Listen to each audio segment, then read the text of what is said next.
Hi అండి. ఈరోజు మీ ఇంట్లో లంచ్ ఏం ప్రిపేర్ చేశారు? నేనైతే ఈసారి కొత్తగా ఫస్ట్ టైమ్ ట్రై చేస్తున్న ఎండు చేపలు. ఇక్కడ హైదరాబాద్‌లో వీక్లీ వన్స్ సంత నడుస్తది. ఒక్కొక్క ఏరియాలో ఒక్కొక్క రోజుగా పెడతారు. అక్కడ తీసుకున్నాను ఈ చేపలొచ్చేసి.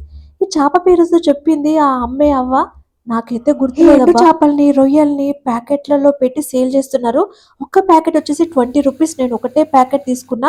జస్ట్ ట్రై చేద్దాం ఎలా ఉంటుందో, బాగుంటే మరోసారి తీసుకుందామని. చేపల్ని చిన్నగా కట్ చేసుకోవాలి. తర్వాత నీట్‌గా ఒక 2 సార్లు కడిగేసుకొని, తర్వాత వేడి నీళ్ళతో కాస్త వేడి చేసేసుకొని, వాటిని పక్కన పెట్టేసుకొని జార్‌లో వేసేసుకొని, తర్వాత ఒక బౌల్‌లో కాస్త ఆయిల్ వేసుకొని, జీలకర్ర, ఆవాలు, ఉల్లిగడ్డ, పచ్చిమిర్చి, అల్లం వెల్లుల్లి పేస్ట్ మంచిగా వేగిన తర్వాత ఓ 2 ఎండుమిర్చి అన్నీ వేసేసుకొని ఫైన్‌గా వేగిన తర్వాత ఈ మన ఎండు చేపల్ని వేసేసుకొని కాసేపు ఫ్రై చేసుకొని, తర్వాత కాస్త పసుపు వేసుకొని ఒకసారి కలిపేసుకొని, తర్వాత ఈ టమాటా ముక్కల్ని వేసేసుకొని, తగినంత ఉప్పు, కారం వేసేసుకొని, మరొకసారి కలిపేసుకొని, కాస్త ఫ్రై అయిన తర్వాత ధనియాల పొడి, మీ దగ్గర చేప మసాలా ఉంటే అది వేసుకోండి. లేకపోతే మసాలా పౌడర్ వేసేసుకొని, ఇక ఫైనల్‌గా మంచిగా ఫ్రై అయిన తర్వాత దగ్గరకొచ్చిన తర్వాత, ఇక దింపేటప్పుడు కాస్త కొత్తిమీరాకు వేసుకుంటే ఎండు చేపల టమాటా కర్రీ రెడీ.